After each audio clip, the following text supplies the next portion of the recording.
Good evening, everybody. The council meeting November 1st, 2022 is called to order. If anyone attending the meeting here in the council chambers would like to borrow some amplifying headphones, please let us know. And we'll do the Pledge of Allegiance and I'll lead. Pledge of Allegiance to the flag of the United States of America and to the republic for which it stands, one nation, under God, indivisible, with liberty and justice for all. All right, Donna, will you do a roll call, please? I will. Councilmember Bode. Here. Councilmember Sherman. Here. Councilmember Gutierrez. Here. Mayor Nesco. Here.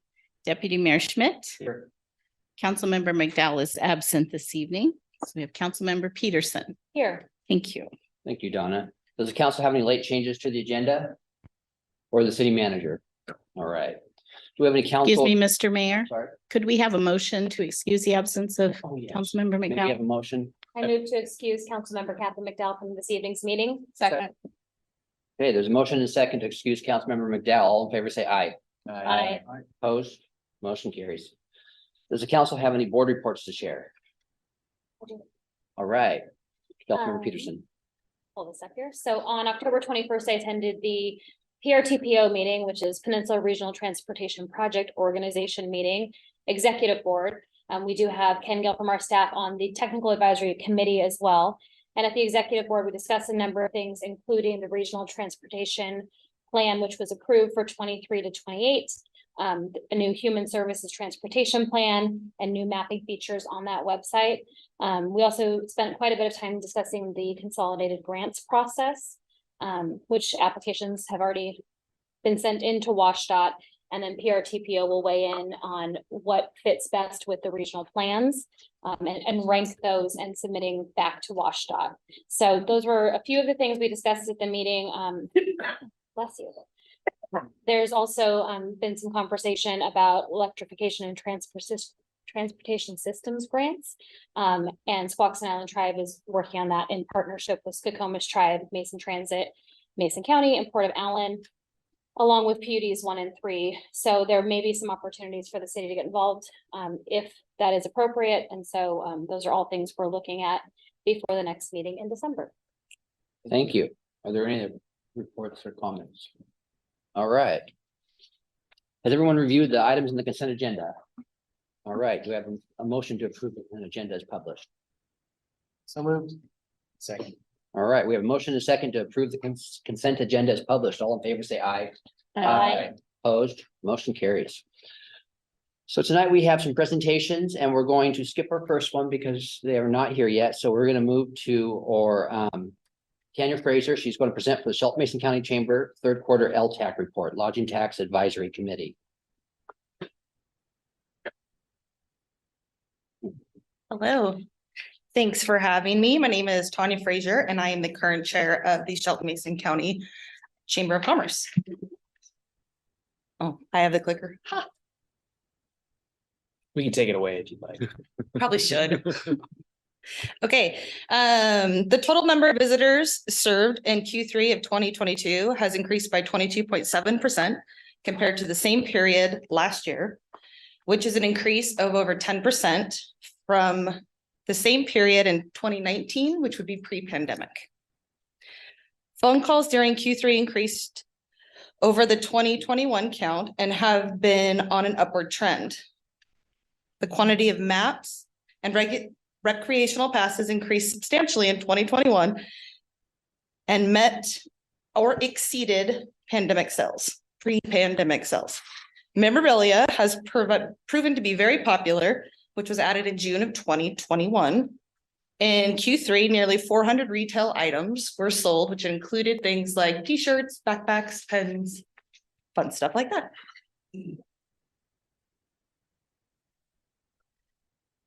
Chamber of Commerce page on Facebook continues to be effective way to share relevant business news, community happenings, points of interest, and information hot topics.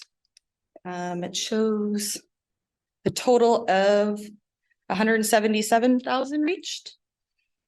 The Hood Canal Visitor Center page shares tourism related topics daily, including suggestions on things to do within the community, including the Hood Canal region, City of Shelton, Mason County, Washington State Parks, Hood Canal, and Olympic National Forest.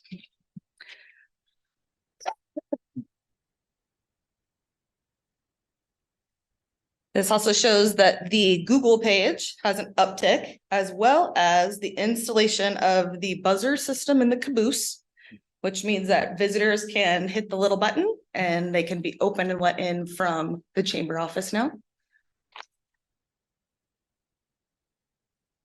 Ta-da! All in all, people are using the site. So yeah. Thank you. Any comments or questions? Thank you. Thank you, Tanya. I have 100 questions. All right, our next presentation is a proclamation for Operation Green Light. And I will read the proclamation.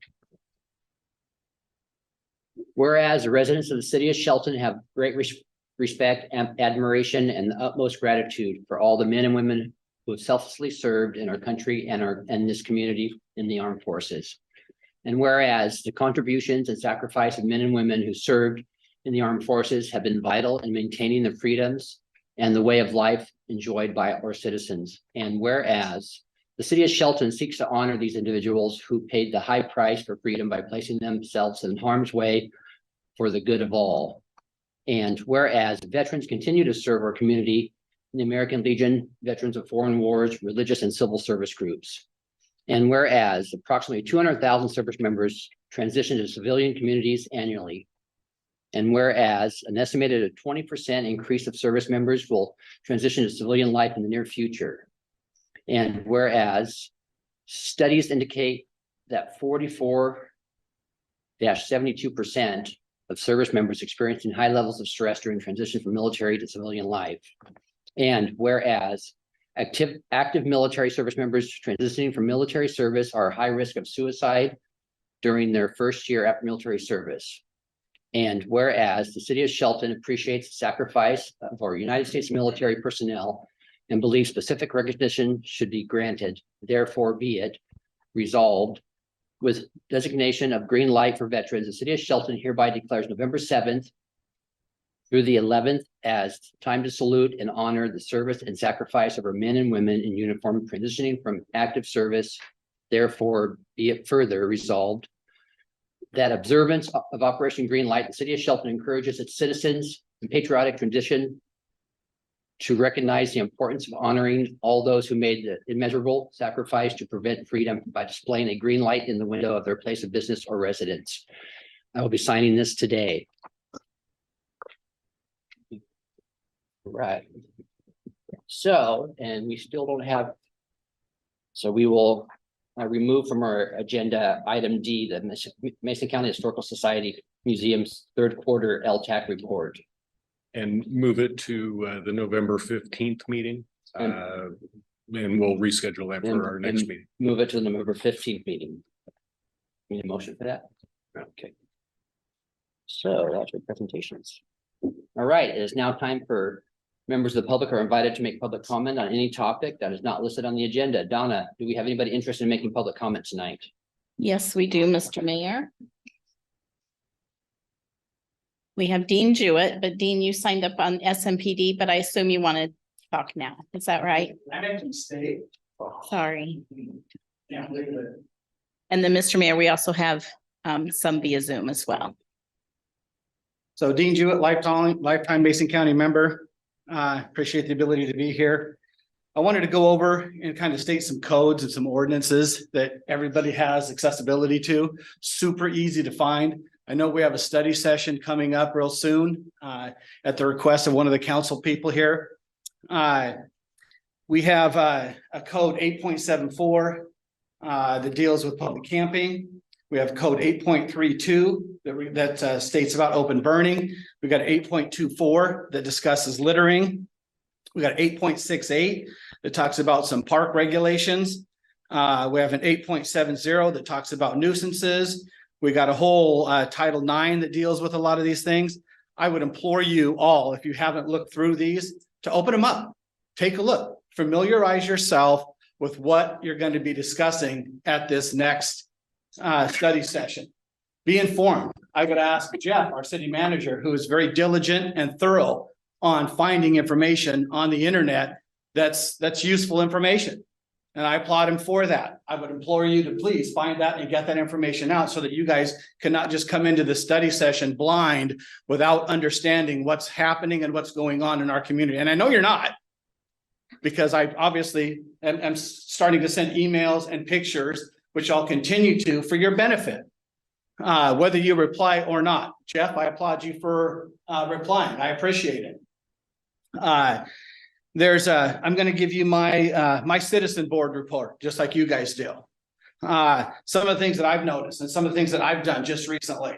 I was able to clear a camp up by the Happy Teriyaki and the McDonald's.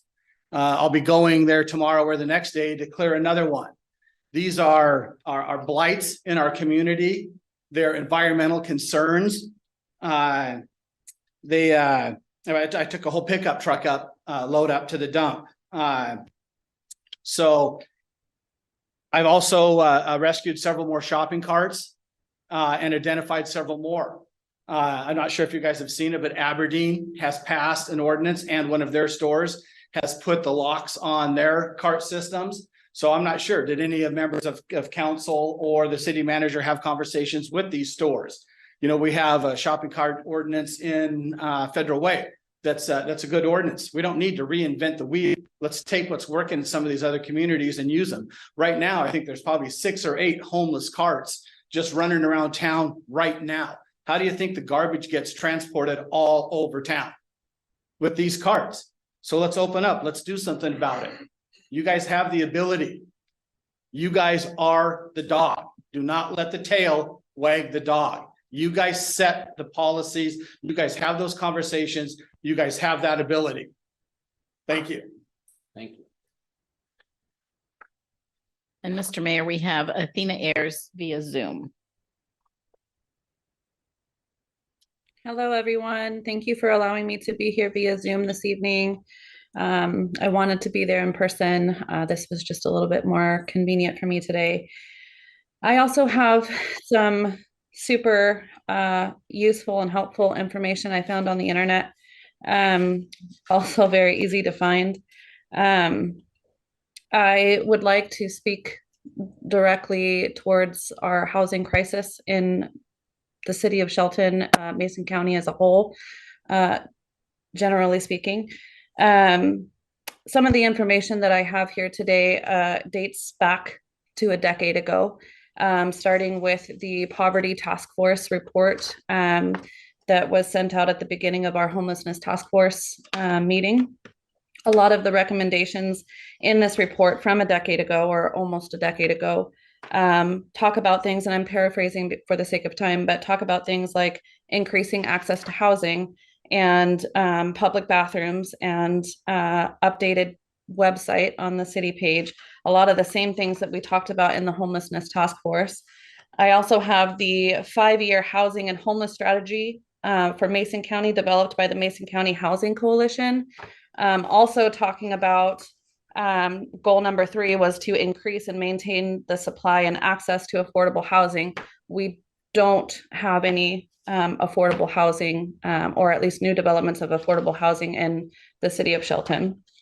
I also have the Housing and Homelessness in Mason County Executive Summary from 2016 and 17, highlighting the need for additional housing, talking about how 35% of Mason County's residents cannot afford a monthly housing cost at the fair market rent for a 2-bedroom unit at $935 per month. This was, again, 2016-17. And then I have every Housing and Behavioral Health Advisory Board annual report from 2018 to 2021. The 2018 report acknowledges, and I'm quoting some of this, acknowledges the complexity of the action needed to end homelessness and will work in coordination with other planning efforts in the city and county to address the issue of affordable housing and homelessness. This same paragraph is then copied and pasted in the 2020 report. And so I can't help but to feel like we're having the same meetings over and over again with no outcome? And at what point does it become negligence? We're talking about a decade of reports, a decade of meetings, a decade of information, and still no additional housing, while hundreds of people, including children, families, elderly population, people with disabilities, are sleeping outside or in places not meant for habitation. And yet we have a decade of reports to indicate that we need more housing.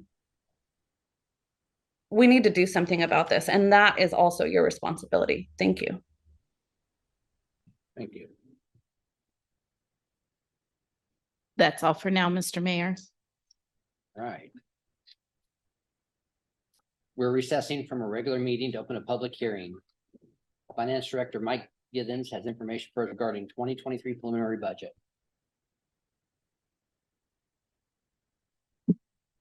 Good evening, Mayor, Deputy Mayor, and members of council. The budget presented this evening for the council and public's consideration is the result of many city staff members' hard work. Department staff, directors, and the finance staff all contribute to this effort.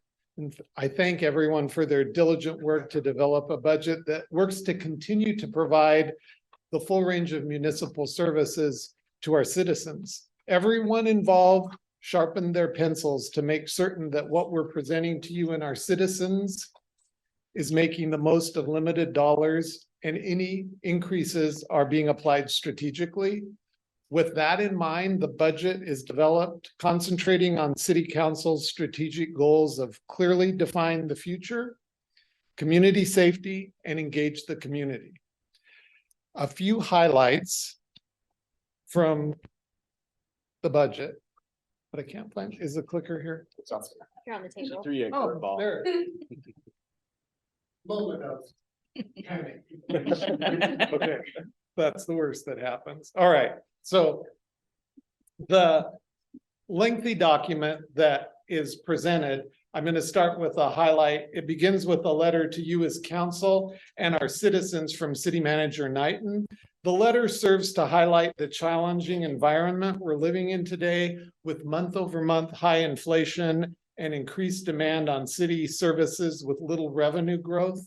It highlights that the budget continues to support the many core services our community relies upon, such as clean drinking water, public safety, parks, outdoor spaces, communications, planning, maintenance of facilities, and it prioritizes the long-term investment of asset replacement and preservation. The city's highest priority is public safety, and to that end, we are pleased to have a continued partnership with the Shelton School District to place a school resource officer in Shelton schools. Exhibit A of the budget document shows the expenditures citywide. There's no general fund staffing increase in the 2023 budget. The general fund maintains current levels of staffing. The city's budget philosophy is to develop realistic revenues for the upcoming year and fit expenses within those revenue estimates. Exhibit B shows all of the funds that the city utilizes and the proposed beginning and ending fund balances. This page of the budget document is a general fund summary. It shows the general fund sources and expenditures by department. The general fund accounts for much of the day-to-day operations of city functions, including public safety. This shows that the city is living within its means to provide for these operations. Council's goal under community safety of code enforcement activities is added with a community and economic development section of the budget to show this focus. Parks, recreation, and facilities, that this is now separate. Police officer staffing remains the same in this new budget. The reduction in FTE from the police department is the move of 2 code enforcement employees to the community economic development department. All other staffing remains the same at the police department, with budget we believe to be sufficient to provide for the safety of our community. This speaks to council's goal to ensure public safety services are funded and staffed appropriately. To the goal of community safety, City Manager Knighton and Police Chief Beeson continue to work on jail agreements that will give our police officers more options with better jail capacity. To this end, when you approve the final budget, there will be an amount built in that will draw from the reserve if needed to fund expanded jail services. We don't know what this will look like or to what extent we might need to utilize this capacity, but knowing that this is a council goal and that we will better serve our overall community, we've built it into the budget.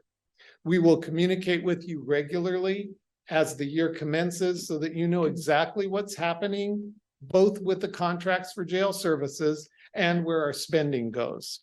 We realize this is not a long-term solution to the city's ability to fund jail services, but it is a step that city leadership feels needs to be taken.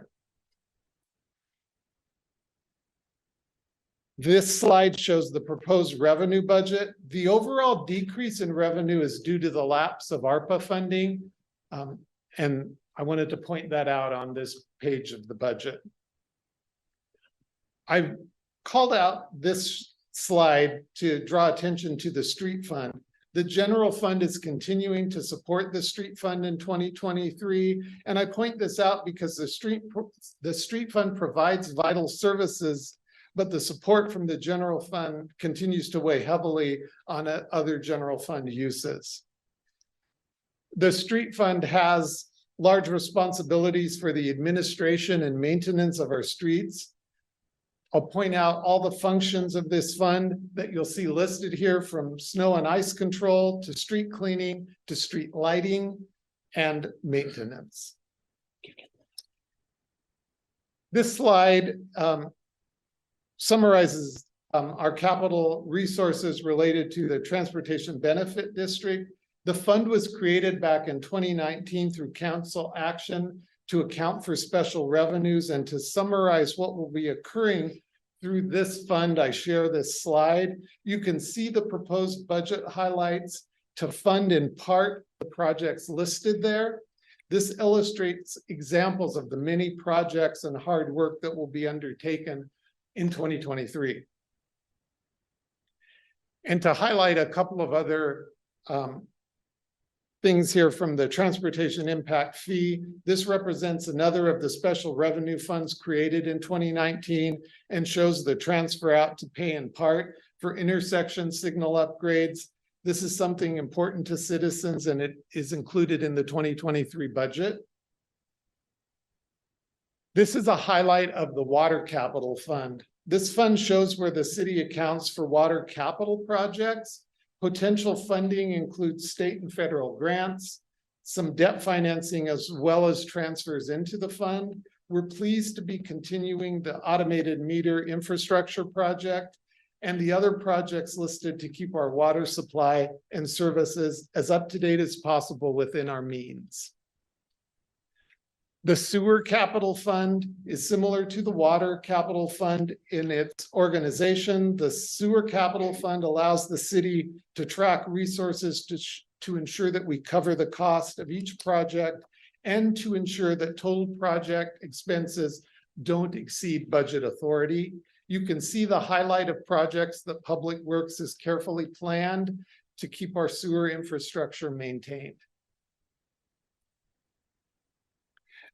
The equipment maintenance and rental fund can be a little bit elusive, and so I wanted to highlight that this is an internal service fund, and it's used to account for the maintenance of most of city vehicles and equipment. Since this is part of council's strategic goals to manage the full life cycle of community assets, I want to illustrate what will be occurring in 2023 in part through this fund. The budget document itself is 84 pages and represents a great deal of work and projects to be undertaken in 2023. Thank you. Questions or comments? Actually, do we have anybody sign up for public testimony, Donna? No, we don't, Mr. Mayor. All right, maybe we have a reading of ordinance number 1991-0922. Ordinance number 1991-0922. An ordinance of the city of Shelton, Washington, adopting the budget for the calendar year 2023. Right. Do we have any comments or questions? Yes. Comment. Thanks again to staff and city manager, Director Givens as well for preparing the budget and preparing us to move into 2023. I commend your efforts again for doing that. I do come at this again from a little bit of concern. The last 5 budgets that we've ratified have all included no new programs, no additional staffing, no new revenue sources. I'm a firm believer that a budget is a good communication tool, helps us communicate what's important to us. This year, we're communicating to the public what's important is public safety. So important that we're going to be drawing from our strategic reserve that we worked hard to create.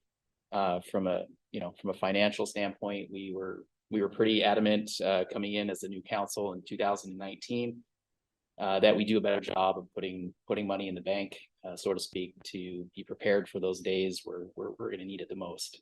I'm just fearful that the one-time budget balancing acts that we do every year is going to come to an empirical cliff here soon. And I'm just hopeful that in 2023, we'll spend some time working on this so we get some lasting sustainability in our budget moving forward. So again, thank you for your time in preparing this, but 2023, there's going to be a lot of work to do. So. Mr. Mayor, if I could, real quick, I want to mention a couple things. We don't have any new positions created in the general fund, but we do have one position that is funded across the utilities funds for that GIS analyst to make sure that we maintain and preserve our assets, as is one of your goals. We wanted to make sure we hit that goal for sure because it saves money down the road. Take care of it now and you'll save money and you don't have to replace the whole thing later. The second part of that is I was going to mention this toward the end of manager's report, but I think it makes sense now. The city is looking to create a financial sustainability task force similar to what the homelessness task force pursued as part of the homelessness response, is to provide the council with recommendations about how we might create and maintain a financially stable budget moving forward. Very difficult in Washington state because of the way our taxing structures work. But we would like people outside to come take a look at this and tell us, what their priorities are, how we might be more sustainable moving into the future. And I would like to convene that task force in very early in 2023 so that we might have council consideration of those recommendations from the task force as we begin to develop the 2024 budget. The 2024 budget, as you all know, we've provided the financial forecast for the last about 4 years now. And 2024 is always been the year where actually at first we thought it might be 2023, but we were able to stretch our resources as far as we could. But 2024 has always been the year where we're looking at significant changes on how we operate city services and how we provide those services to the citizens. So just wanted to mention that there'll be more information coming from us soon about that and how people can participate. And thank you. I just wanted to get that out there. Thank you. Any other comments or questions? Did we do a motion? We did? No. Okay. I move that we forward ordinance number 1991-0922 to the November 15th action agenda for further consideration. Second. We have a motion and a second to forward ordinance number 1991-0922 to the November 15th action agenda for further consideration. All in favor, say aye. Aye. Opposed, motion carries. This public hearing is closed and we're opening another public hearing. We have another item from Director Givens. He has information about 2023 regular ad valorem taxes. Thank you. As part of the budget-based system of property taxation in our state, we bring this ordinance to you for consideration this evening. The city has determined the amount needed to partially fund the budget and we present you with the levy this evening. The ad valorem tax ordinance confirms the city's partial reliance on property taxes as a general revenue funding source. This is the total amount to be collected from property owners within city limits. This includes the regular property tax and EMS levy for property tax collection in 2023. Right. Has anyone signed up for public comment? No, Mr. Mayor. May we have a reading of ordinance number 1992-0922? Ordinance number, excuse me, ordinance number 1992-0922. An ordinance of the city of Shelton, Washington, setting the amount of the annual ad valorem taxes in the city of Shelton for calendar year 2023. Thank you, Donna. Do we have a motion? I move that we forward ordinance number 1992-0922 to the November 15th council meeting for next scheduled public hearing for further consideration and action. Public opportunity heard on an ordinance under consideration. Second. All right, comments or questions? All right, we have a motion and a second to forward ordinance number 1992-0922 to the November 15th council meeting for the next scheduled public hearing for further consideration and action, and to allow the public another opportunity to be heard on the ordinance under consideration. All in favor, say aye. Aye. Opposed, motion carries. This public hearing is closed. Public Works Administration Manager Brooke Hilt has information for us about construction contract award for the C Street landfill cleanup. Good evening, Mayor, Deputy Mayor, and council members. So tonight I'm bringing forth information about the C Street landfill construction contract award. In your packet is preliminary information because I didn't have it at the time that I was writing the briefing. I will be bringing forth the bid tabulation for you at the next meeting. But your attached invitation to bid explains the project that was distributed through the month of October. We did open bids October 26th. And we were really excited. We received 10 bids, and the low bid was with Brumfield Construction for the cost of $1,390,187.17. So that was significantly lower than we were anticipating. And although it looks like we are going to have some budget remaining, we do have an obligation due to the mandate with Department of Ecology to continue operation maintenance and monitoring plan for the 5 years following construction. So we're going to hold on to some of that money until then. Thank you, Donna. Do anybody interested in public comment? No public comment, Mr. Mayor. Do we have a motion? I move to forward this item with the addition of the awarding resolution to the November 15th council meeting for further consideration.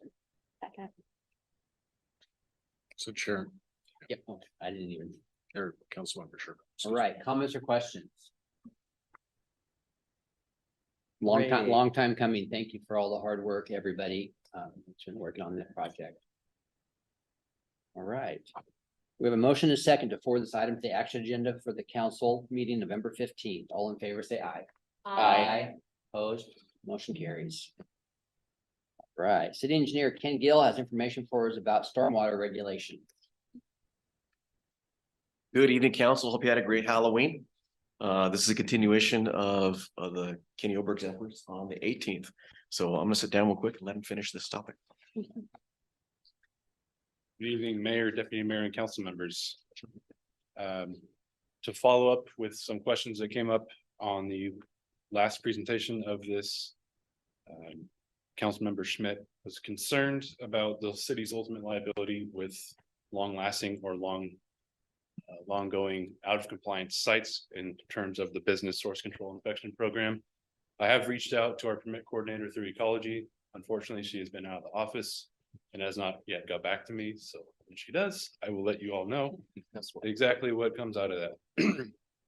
Councilmember Peterson, I look forward to working with you to set up a presentation for the Chamber of Government Affairs Committee. Just sent an email today, so we'll work something out. And no changes since the last presentation have been made. And I recommend this ordinance be adopted as presented. Thank you. Donna, anybody signed up for public comment? No, Mr. Mayor.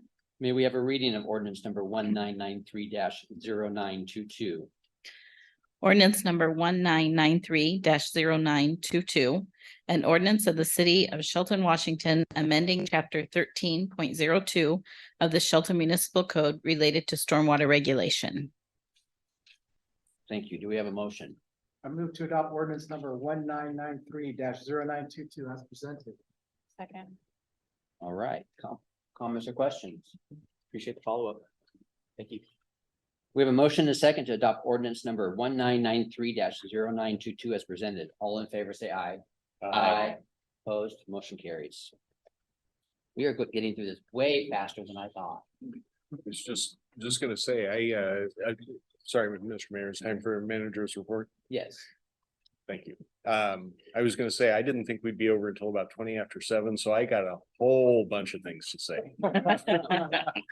But actually, just a couple things. Thank you for the proclamation earlier this evening for Operation Greenlight. We will be lighting up the Civic Center that week, starting next Monday on November 7th through Veterans Day at the end of the week to honor our veterans. I did want to mention a couple other things.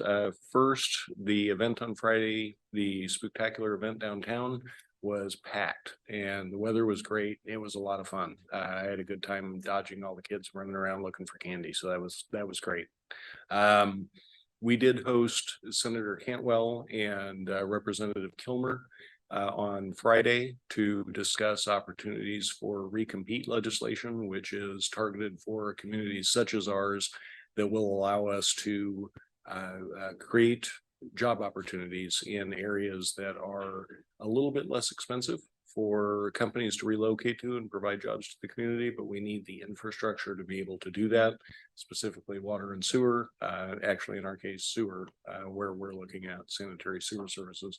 So we appreciate the opportunity to talk to them about those future opportunities that we could have here. It's a very good potential to happen here. Already mentioned the financial task force. And the last item, if I could just have head nods from council, we had Councilmember Bode that was the designee to the opiates stakeholder group, I believe is the name of it, and Councilmember McDowell is the alternate. And Councilmember Bode has asked that we could switch those, and Councilmember McDowell has agreed. So she would become the primary and Councilmember Bode would become the alternate. If that's fine with council, we're going to be selecting all these boards again in a couple months in January, but for the time being, I just wanted to make that switch.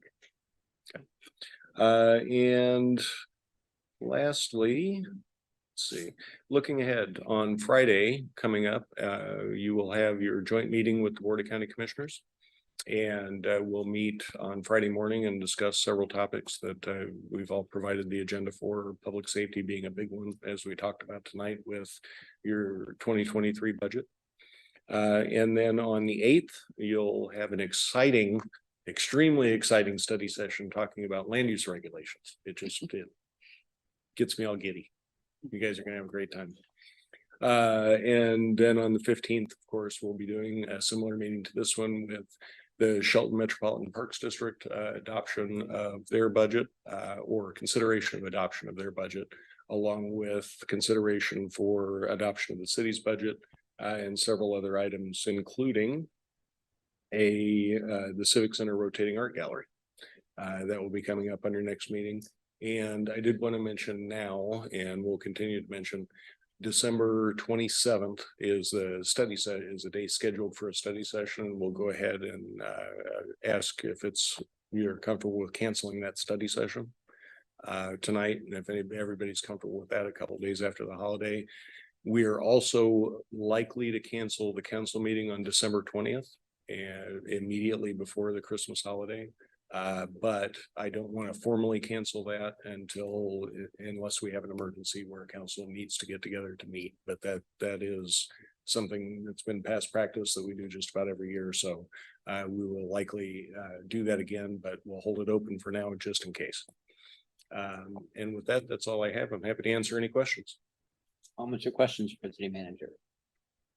Council have a new item for this. Oh, sorry. I was gonna mention, it looks like it may snow next week.